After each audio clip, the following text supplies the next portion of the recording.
Thus the heavens and the earth, and all the host of them, were finished.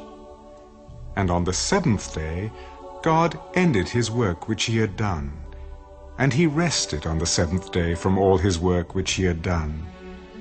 Then God blessed the seventh day, and sanctified it, because in it he rested from all his work which God had created and made.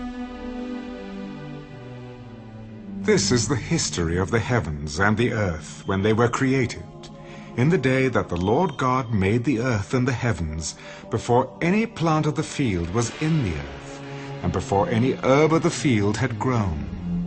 For the Lord God had not caused it to rain on the earth, and there was no man to till the ground. But a mist went up from the earth, and watered the whole face of the ground.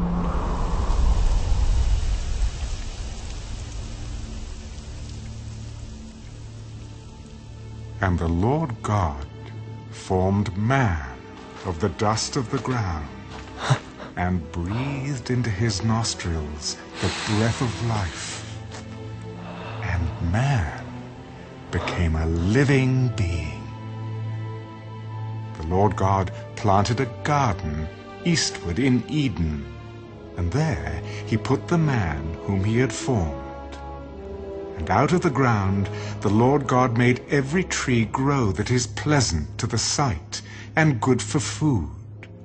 The tree of life was also in the midst of the garden, and the tree of knowledge of good and evil.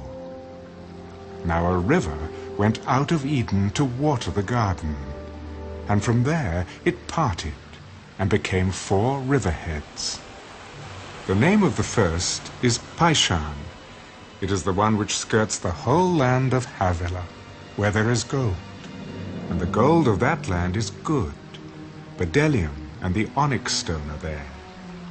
The name of the second river is Gihon. It is the one which goes around the whole land of Cush. The name of the third river is Hiddekel.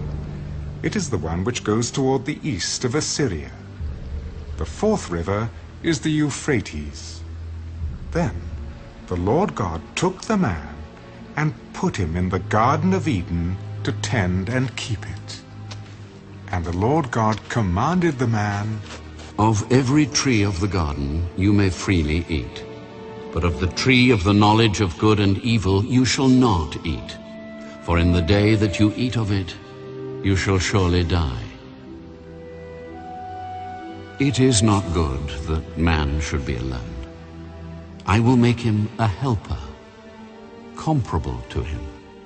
Out of the ground the Lord God formed every beast of the field and every bird of the air, and brought them to Adam to see what he would call them.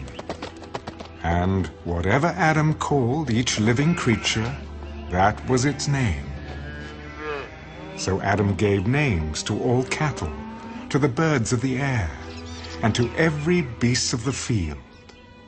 But for Adam there was not found a helper comparable to him. And the Lord God caused a deep sleep to fall on Adam, and he slept. And he took one of his ribs and closed up the flesh in its place. Then the rib which the Lord God had taken from the man he made into a woman, and he brought her to the man.